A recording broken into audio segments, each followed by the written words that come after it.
What's going on, guys? Rishmal here, coach of the California Coyotes, and I am here with week 3 of Pick Ems. It's going over the results from week 3 and the match picks for week 4. And let's get right into it. As you guys can see on your screen, most of the matches went pretty much to the favorites of the week, except for 2, which we shall get into in a bit. But they were due to hacks, which is unfortunate. But the first match from last week was Zern versus Shiny, and Zern picked up the W in this week. Have a really nice start to the season.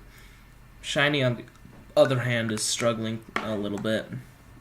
He's 1-2 with a -6, which is rough.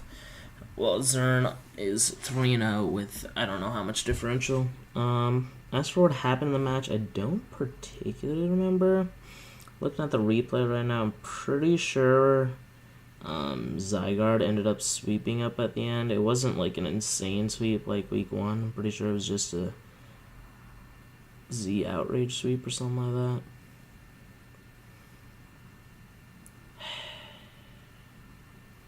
Just taking forever.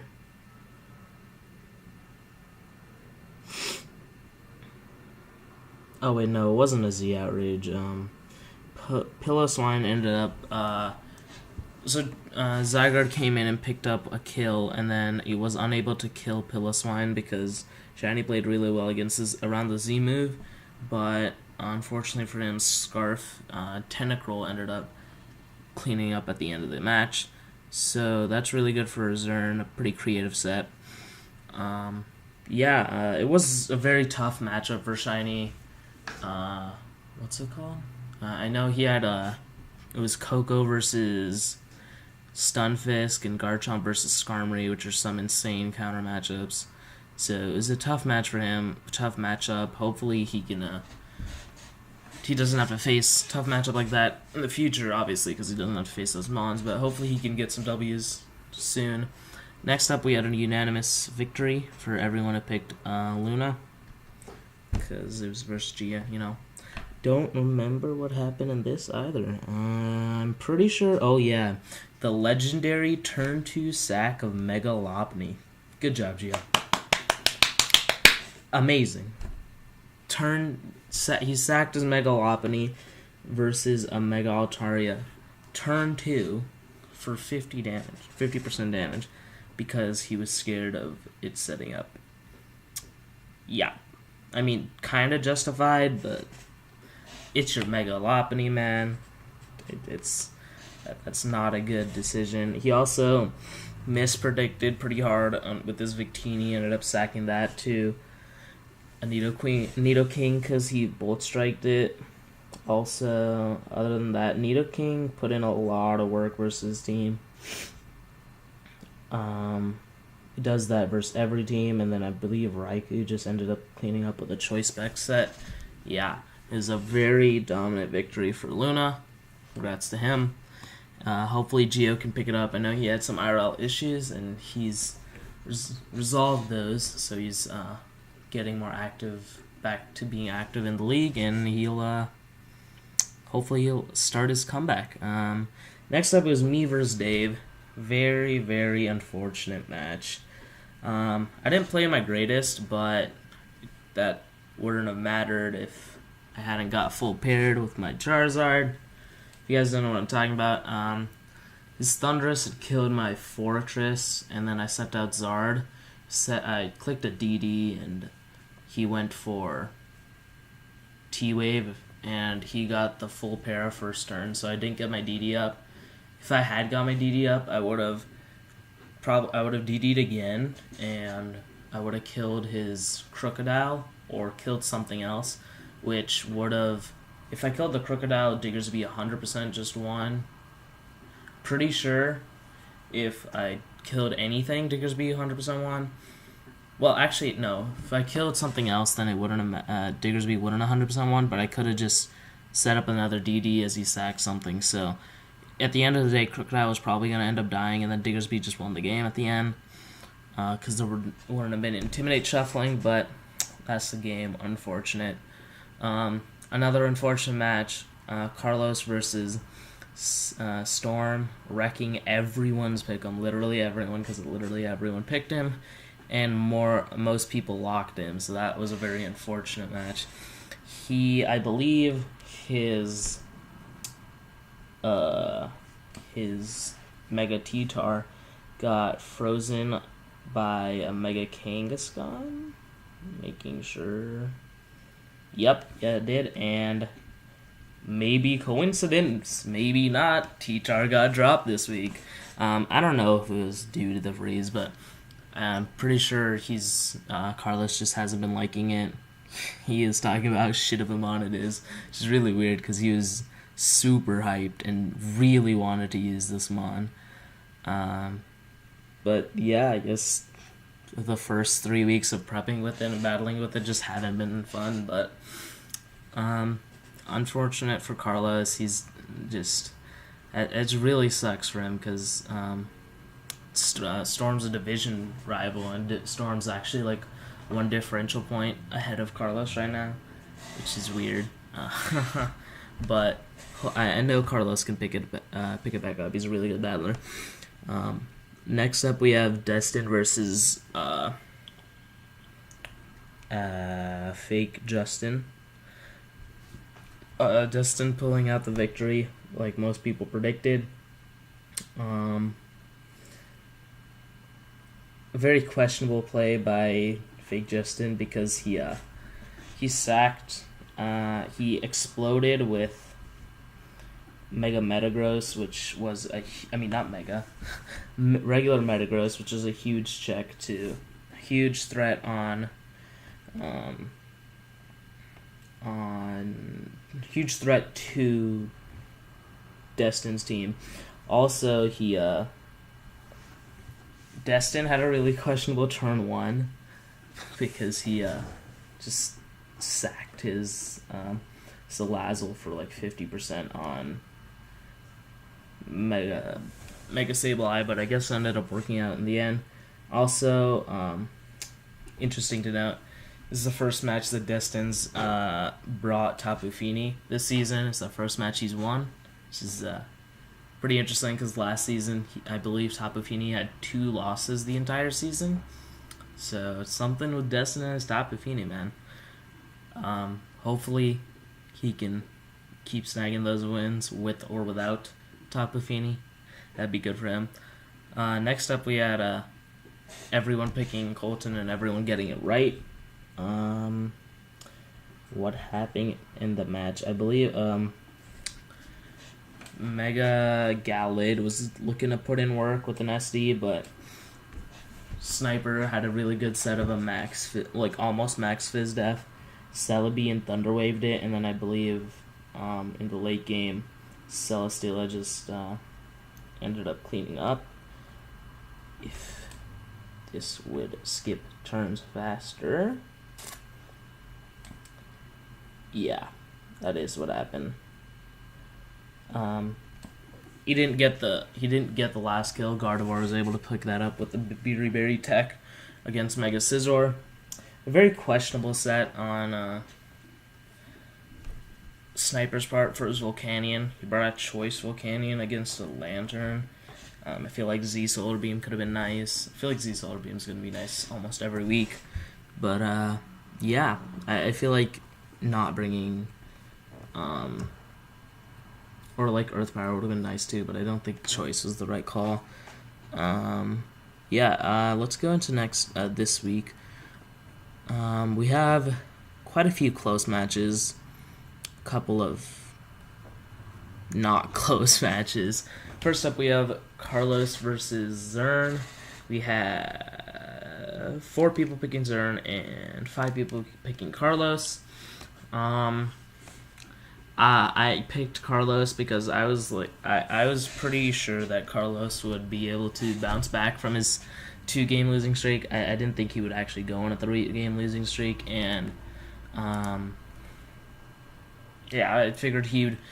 I don't know, like, if there were any issues that he noticed in his battles the last 2 weeks, I figured he would fix them. if there were any issues, and hopefully he wouldn't get frozen, because that's totally in your control. A lot of people did pick Zern though. So as for that matchup, load.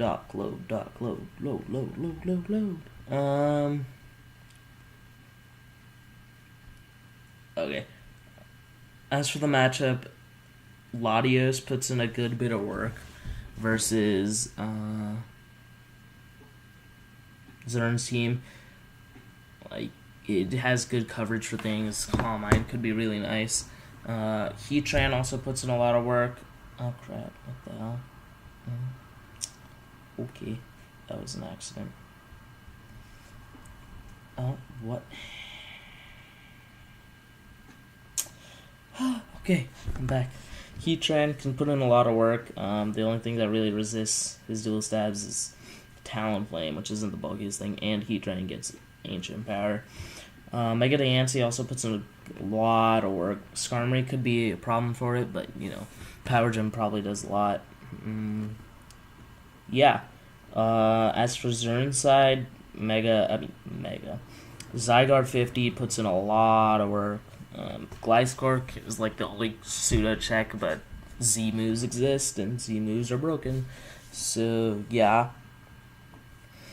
Mew can always do something, but like this week, all you really need is Ice Beam and Earth Power, and you hit most of Carlos's team. Maybe throw in Psychic there, and you can actually just sweep. We can re-Uniclus a bit. Yeah. Next up, we have Colton versus the Float Souls. We have a unanimous vote for Colton. Colton's been on a tear first 3 weeks. It's still the beginning of the season, so he's still doing really well. Hopefully he can continue that, but Justin's replacement, dude, didn't have the greatest week last week, and none of us have any reason to believe that he can beat Colton, especially not when Colton's riding this much momentum with a really good team. As for matchup, Mega Gallade puts in a lot of work, like always. Mamoswine does a lot. Weavile can do some stuff, but Arcanine is more of a problem to Weavile than Mamoswine. That's why I say Mamoswine's probably going to do more.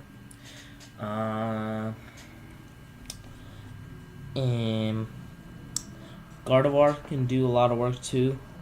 If he can catch some Metagross on switch in with Shadow Ball, hopefully for Colton it's not Assault Vest. As for Justin's side, fake Justin's side, Kyurem Black's always going to be a threat versus every team. Fortunately for him, that's pretty much the only thing, because other than that, his team really gets walled by Celesteela unless he brings an offensive Arcanine, which to be honest doesn't have the worst matchup. It's pretty good, to be honest. Flare Blitz, Close Combat, and E-Speed puts in a lot of work. But yeah, Wild Charge could be there for Primarina as well. Wait, nope, that's the same team. Nice. Yeah. Next up we have, again, unanimous vote for Destin over Storm. Also, for the last one, we had 2 people locking Colton, and this one we have 5 people locking Destin, including myself. Storm, he's technically in a playoff spot right now, but none of us still have any faith in him, especially not against Destin. Destin is the last season's champion. He picked up a win last week, so he should be riding some decent momentum. To be fair, so did Storm. Storm did win last week, but matchup-wise, where... Oh my god, they're on the other side of the flippin' dock. Lol, I'm PG. Haha. I'm so stupid. I'm sorry.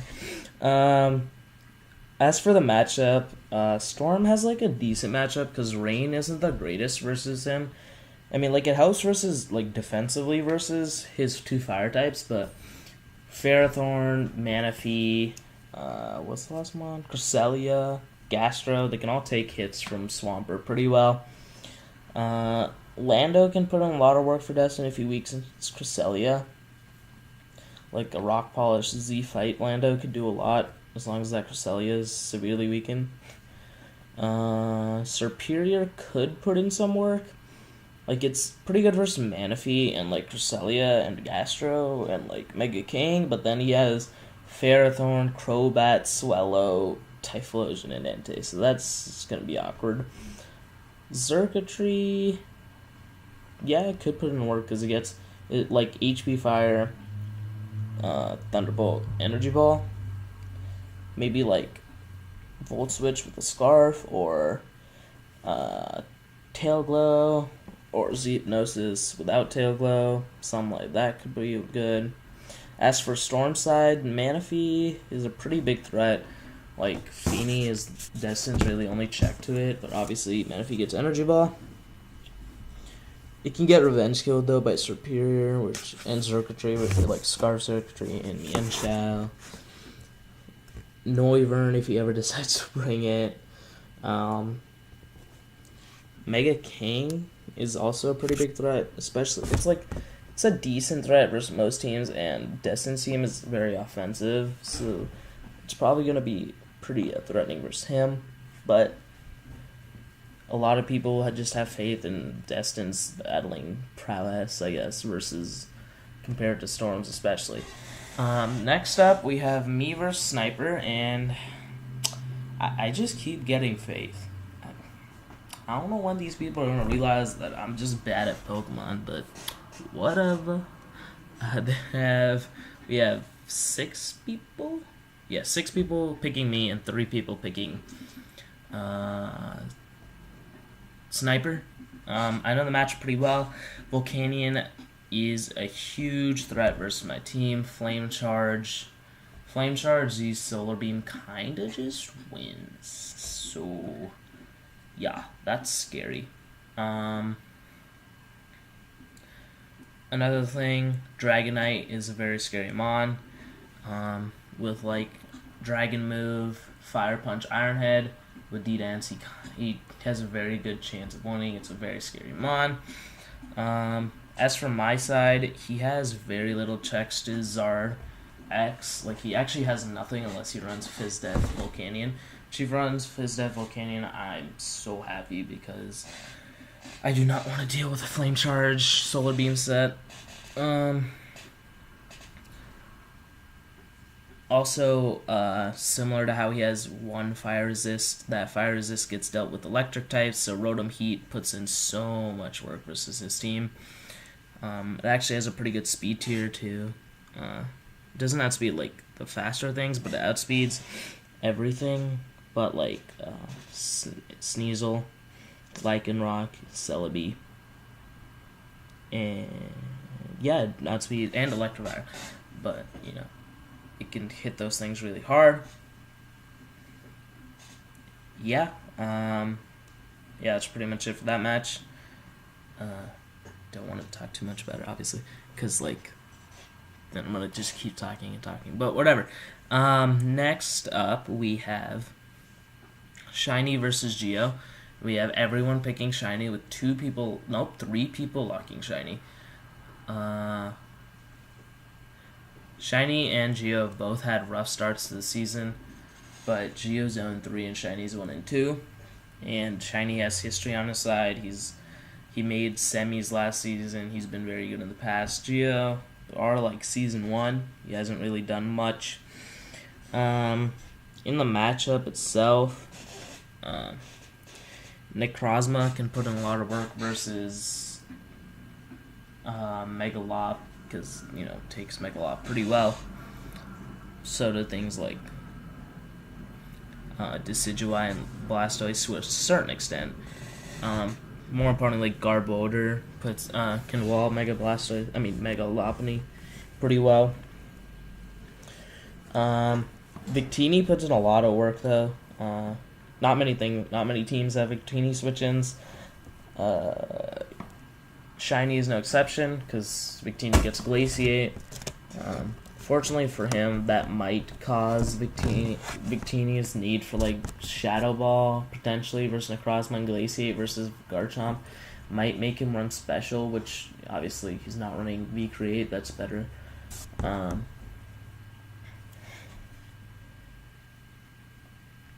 Another thing,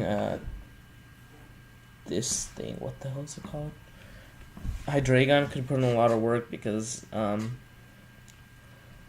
Shiny Seam is kind of weak to Dark. He has Tapu Koko, which can take a Earth Power, and Persian, which isn't the bulkiest, and Draco does a lot too, so that could be threatening. As for Shiny's side, Mega Arrow puts in a lot of work as long as it can land Aqua Tails.